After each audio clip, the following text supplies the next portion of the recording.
On YouTube, there are many bug out, inch or get out of dodge bags. Many of them are unrealistically heavy. It's no good taking the kitchen sink if you can't lift it. Here is my version of a getaway kit. What you have on your person, you're unlikely to lose, because it's highly unlikely that you're going to lose your jacket or your pants. In the trousers, which are held up with a belt, I've got my wallet, mobile phone, keys with a whistle and a torch, and a bandana to use for many different things. The rest of my personal gear is spread around the pockets of my windproof jacket. In one pocket I've got a pair of waterproof gloves. These will keep you warm and also dry. Wool gloves are great, but they're not very comfortable when they're wet.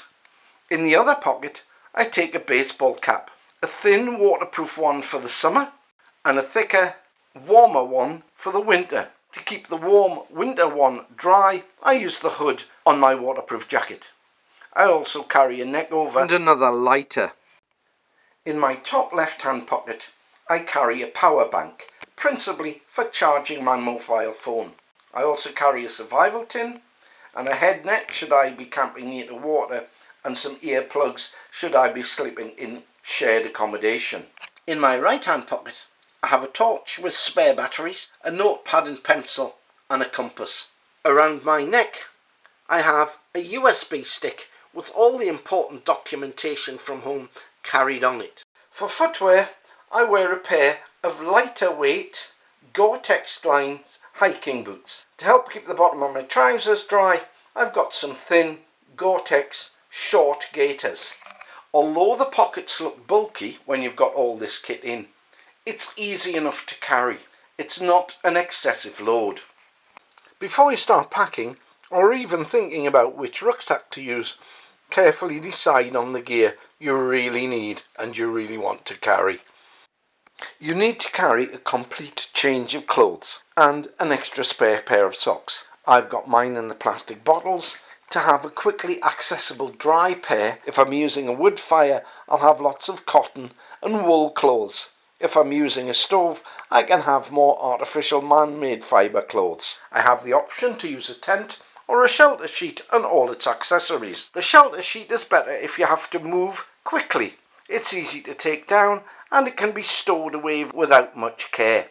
I've included a softy jacket and trousers. They're reversible and pack up very small in their own bags. The breathable bivy bag is used to keep the camper mat and the sleeping bag dry and clean. It can be dispensed with if you're using a tent. However, it does add to the warmth of the sleeping bag. Your fire making kit should contain as many different ways of making tinder and fire as possible. It's best to keep it in a metal tin, which you can use for making char cloth. On the bottom, it's a good idea to have the contents listed so you can check them and replace them as required. You need a supply of emergency food. It should be storable, as light as possible to carry, and have a long shelf life. Like your fire making kit, your water kit should contain more than one way of cleaning and sterilising water. I've got the Sawyer filter cleaning kit, water purifying tablets and various grades of cloth for filtering out dirt. Hygiene in the field is important, so have a basic kit with toothpaste, soap, toothbrush, razor, wipes, along with a quick drying lightweight towel. It's easy to go over the top and carry something for every eventuality, so limit yourself to what you really need, not what you might need. You also need a first aid kit. It doesn't have to be massive, but should contain some adhesive dressings, a resuscitation mask, some painkillers, the bottom half of a t-shirt to use as a quick improvised dressing, and then various dressings, wipes, creams and bandages. An elastic bandage can provide support, or it can be used to hold down a dressing. Having found or created a clean water source, you need to carry it. So you need a water bottle. 1 litre is good. You'll have to decide on some sort of cutting device. What it is will depend on your circumstances and surroundings. Finally, you will have to decide on some sort of container to carry all this equipment in. So, get out there, Get training. You know, it makes sense. It'll serve you well.